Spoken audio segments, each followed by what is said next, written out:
초복을 사흘 앞둔 지난 8일 서울 종로. 동물단체들이 개 식용 금지를 외칩니다. 이제는 때가 됐다.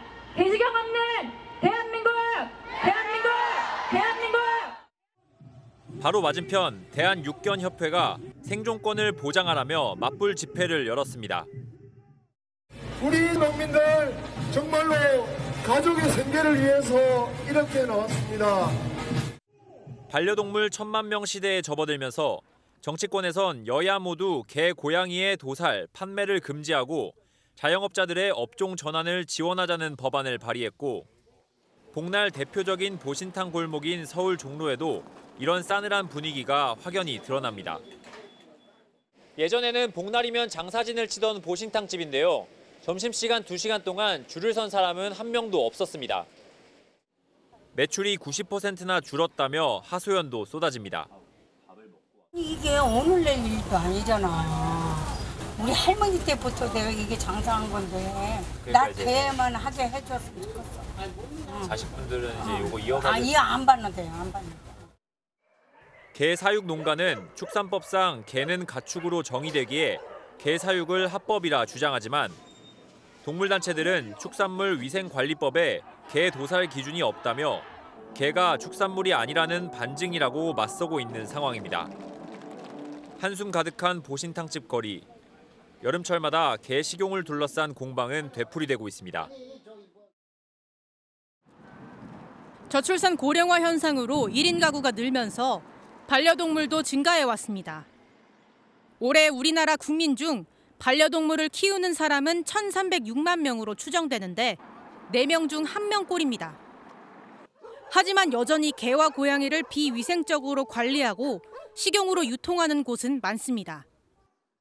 이에 서울시 의회가 서울시장으로 하여금 개와 고양이 식용 행위를 예방하고 금지하도록 하는 조례안을 만들었습니다.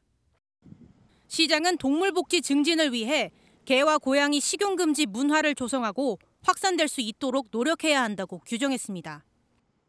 개, 고양이 식용 금지를 어기는 경우는 기존의 식품위생법을 적용해 벌금과 과태료를 부과하도록 했습니다.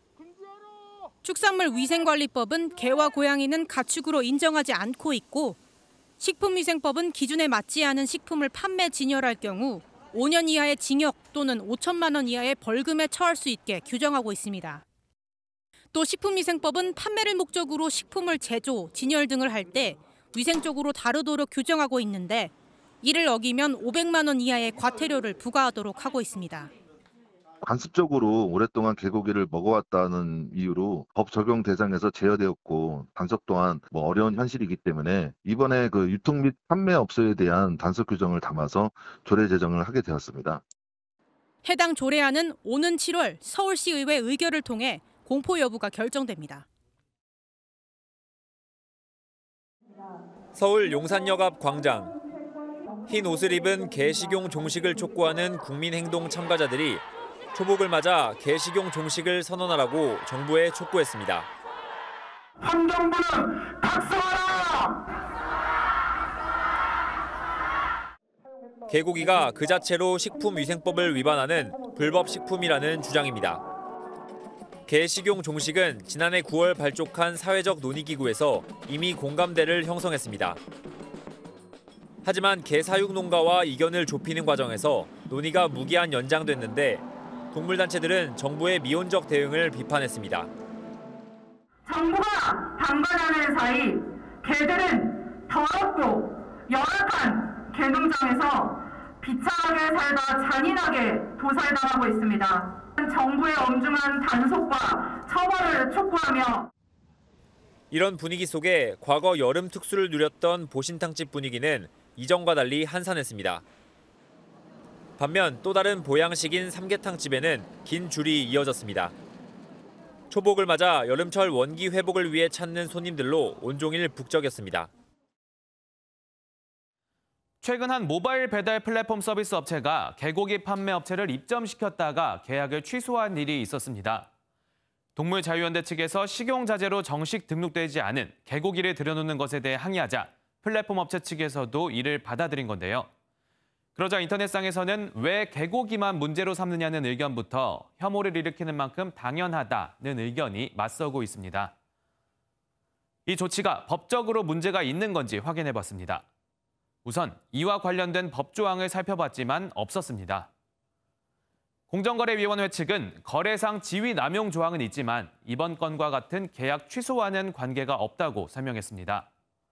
특히 현행법상 계약의 체결과 내용, 주체, 방식, 해지 등에 대해선 자유가 부여되는 만큼 계약 취소로 생기는 법적 문제는 없다는 게 관련법 전문가들의 일반적인 시각이었습니다. 다만 부당한 내용 등으로 계약을 취소할 경우 상대방에게 발생하는 피해 여부는 이 손해배상 소송을 통해 민사적으로 해결할 수는 있습니다. 이번 조치로 소비자들에게 실질적인 피해가 있었는지도 살펴봤습니다.